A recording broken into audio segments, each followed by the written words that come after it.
वजीर science and technology जब फवाद चौधरी साहब बने तो उनको याद आया कि ओहो मुझे तो चांद देखना है। भाई हमारे बच्चे भूखे मर रहे हैं, ठीक है, हमारे पास पीने के लिए पानी नहीं है, दूध तो दूर की बात है, हमारे पास रोटी नहीं है, चीनी तो बहुत बात की बात है।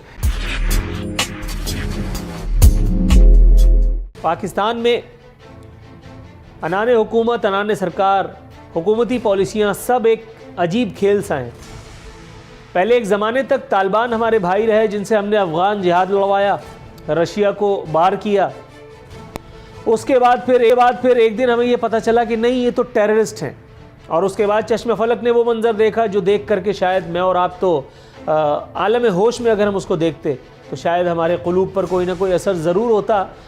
मुल्ला अब्दुस्सलाम अब्दुज़्ज़ईफ़ नामी तालिबान सफ़ीर को मार करके और अमेरिका बहादुर के हवाले कर दिया, और वो भी अपनी ही सरज़मीन पर।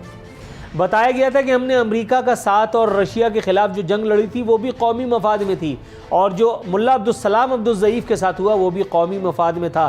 पहले वाला काम कौमी मफाद में था या दूसरा वाला काम, या शायद दोनों ही कौमी मफाद में नहीं थे, इसका फ़ैसला मौर्रिख़ ने अभी करना है, अगर उसका ताल्लुक़ किसी सियासी जमात से ना हो तो। रियासत की रिट, रियासत की पॉलिसियाँ महज़्ज़ब अक़वाम में, महज़्ज़ब मुल्कों में मेरा ख़्याल है वो सवालिया निशान नहीं होती, ना ही होनी चाहिए। अफराद आते जाते रहते, रियासत बरकरार रहती है। मैंने इंटरनेशनल रिलेशंस की किताबों में ये पढ़ा था, सोचा नहीं था कि जब मैं अमली ज़िंदगी की तरफ आऊँगा तो मैं इसके बिल्कुल एक उलट चीज़ देखूँगा। अब आप देखिए, वज़रा के तब्दील होने के बाद, उनके पोर्टफोलियोज़ के तब्दील होने के बाद उनकी पॉलिसियाँ, वजारतों की काम बिल्कुल सब अलग अलग हो गए। वज़ीर साइंस एंड टेक्नोलॉजी जब फवाद चौधरी साहब बने तो उनको याद आया कि ओहो मुझे तो चांद देखना है। फिर उन्होंने चांद दरियाफ्त करने के नए तरीके सोचे और उसमें वो काफ़ी हद तक कामयाब भी हुए।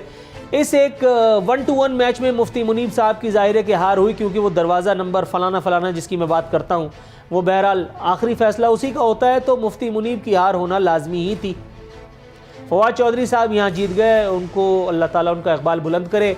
इस मरतबा उनकी वजारत जो है वो वजारत इत्तलात ठहरी, लेकिन इससे पहले वो जिस वजारत पर मुतमक्किन थे यानी वज़ीर साइंस एंड टेक्नोलॉजी, अब वो वजारत जिसके पास आई है उसने वज़ीर साइंस एंड टेक्नोलॉजी के तौर पे जो काम करने आगे चल करके, शिबली फराज साहब की मैं बात कर रहा हूँ, वो बात की बात है, लेकिन पहले ही दिन उन्होंने जो शगुफ़ा छोड़ा है वो सुन करके आपकी अक्ल खीरा हो जाएगी। उनका कहना है कि ईद के चांद का बताना या रोज़ों की तादाद का शुमार करना ये मेरी वजारत का काम नहीं है, अलबत्ता ये काम एक मज़ाक के तौर पर ज़रूर हो सकता है। तो क्या इससे पहले वज़ीर साइंस एंड टेक्नोलॉजी, साबिक़ वज़ीर science and technology Fawad Chaudhry साहब हमारे साथ मजाक कर रहे थे, मुफ्ती मुनीब के साथ मजाक कर रहे थे, रियासत पाकिस्तान और हमारे कौमी इदारों के साथ मजाक कर रहे थे, या फिर शिबली फराज साहब ये काम अपना मिशन समझ करके अंजाम दे रहे हैं जो इससे पहले वो वजारत इत्तलात में अंजाम दे रहे थे कि हर गलत को सही बता रहे थे, लेकिन उसके बावजूद भी ज़वाल एक न एक दिन तो आपको पकड़ ही लेता है।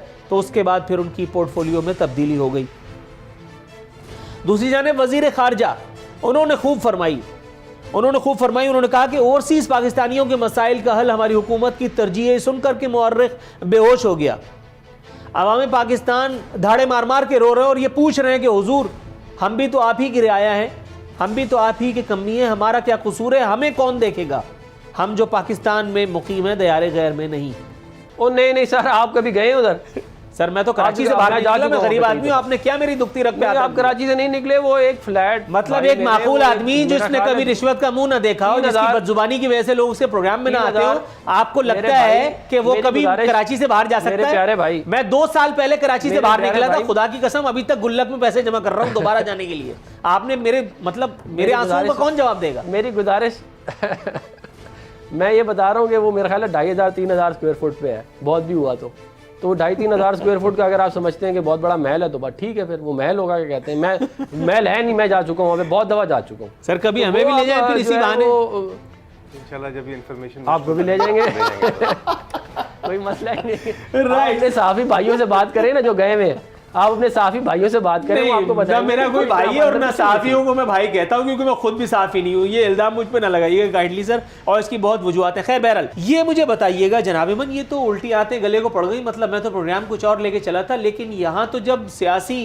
यानी जिसको कहते हैं इनिशिएशन, पॉलिटिकल इनिशिएशन की बात हो रही है तो कोई किसी पार्टी का निकल रहा है और कोई किसी पार्टी का निकल रहा है। वो जो कुटिया आप बता रहे थे अभी, एक गरीब की झोपड़ी जिसे आप बता रहे थे, जिसमें नवाज शरीफ साहब रहने की अदाकारी फरमा रहे हैं, वो तो बाकायदा महल, मेरी बात तो सही साबित हुई, बाकायदा चौधरी मोहम्मद इखलाक साहब ने अपने नवाज लीग के दौर में, जब वो नवाज शरीफ साहब के दस्तोबाजू थे, उन्होंने देखा है। उसके बाद फिर उन्हें हिदायत नसीब हुई, शायद फिर वो रोशनी में आए, फिर वो पीटीआई में वजीर बन गए। सर इस तरह की फ्लाइटें तो आपके पास भी अभी तक बहुत सी हैं, मतलब वो सारे लोग जिनको आपने, आपके कायद ने कभी भी कबूल न करने का इंदिया दिया था जनरल मुशर्रफ की हुकूमत में वजीर रहने की पादाश में, वो लोग आज भी मियां नवाज शरीफ की आंख का नैन तारा हैं, क्या कहेंगे? गुड हो गया। सेनेटर साहब आपको मेरी आवाज तो नहीं आ रही कहीं?